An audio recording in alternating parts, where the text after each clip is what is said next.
this falling hedge what it was. Turns out it's not actually supported down there on that side, so it's just hanging. So all this is basically dead weight at this point, but should be a healthy tree. We're going to try to direct the growth over here and get some healthy maple growth. So here's the pathway down. You can see right at the juncture there, that thick branch, that's not a cedar, it kind of looks like it.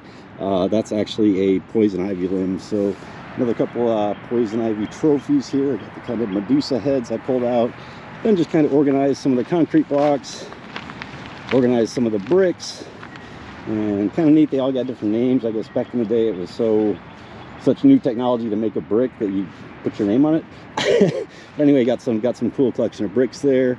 Crown's my favorite. Got some woodland, some of this weird, I think this is slag from some industrial process.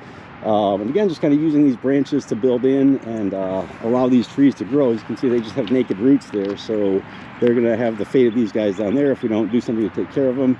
So that's kind of the goal here. And now to the biggest piece of the puzzle. So if you look on the ground here, you can see there's a swath of broken glass, all clear broken glass, and the water was very high the past couple of days of the spring rain. So this was actually right along here was the line of the water. And so I had raked it out clear, gotten all the glass clear where you could walk on the beach. Now we're left with the remains, and I'll get that cleared up. So far I've taken 811 pounds of clear glass out here. There's not beer bottles. There hasn't been a problem with people partying here. You can see another pile down here that was submerged. This is old glass, and let me show you kind of the mystery here. So again, very old glass, primarily milk bottles, right? So we haven't had these in my lifetime, born in 1974, but old school milk bottles basically. So turns out these apartments have milk delivery ports, kind of doors in the apartments. I thought that this was just when they invented the milk carton, people threw these out. Turns out the story is actually a little bit older and deeper than that. Back in the 1800s, there was a dairy by the name of Winans that processed milk here. And let's see if I can find one. There we go. Okay, so there we go. The NS of Winans anyway. Trust me, I got some fuller pieces, but I don't have any full ones.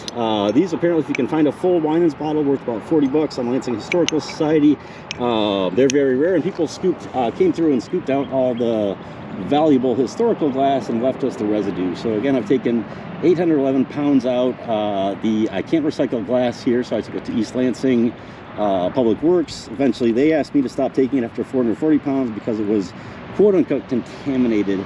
Now I go to great lengths to get all the dirt off because the so-called dirt is actually soil, and we need that here. This is actually amazingly fertile, rich soil.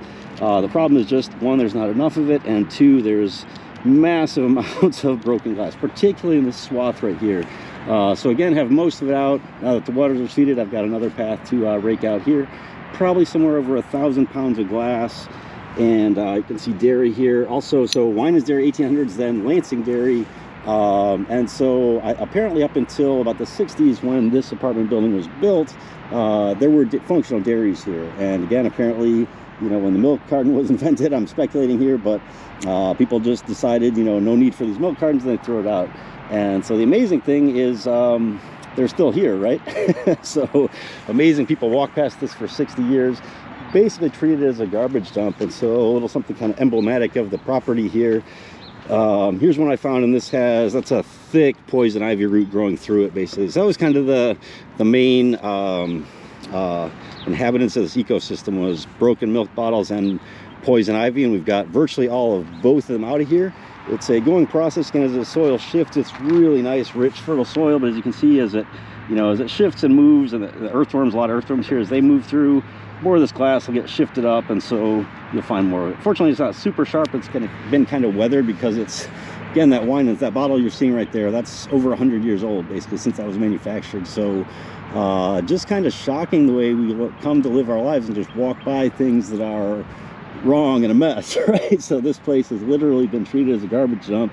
And fortunately, I had some time the past month, 6 weeks, to kind of reflect and do what I thought was important, and getting this area clean so the kids that live here have a safe place to play, they can get into nature. It really makes a difference, and people really need to be about trees. They help us, they give us oxygen to breathe.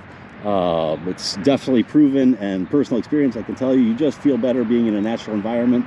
And we have a beautiful, effectively a nature preserve right here. I'm going to stroll just a little bit further. If we get this clear out a little further, and again, this poison ivy is kind of endemic.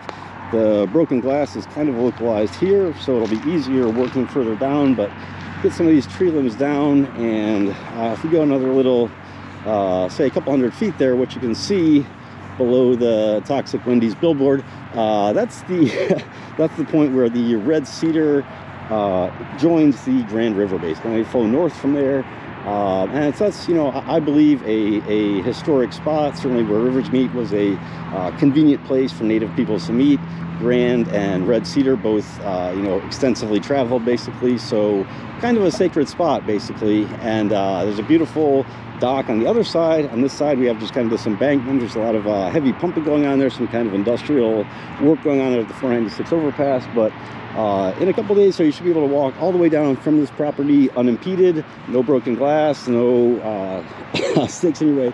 Should be able to walk all the way down and see this point where the red cedar conjoins the Grand River. So anyway, beautiful place here on the Grand River. We've got April 5th here, beginning of spring. So it is actually just after this morning we had one of those April showers, so looking forward to those May flowers. Not gonna be too many on this embankment, but maybe next year. And we're working on building that soil so we can build a civilization, as the saying goes. Signing out from the Grand River. Thanks a lot, folks.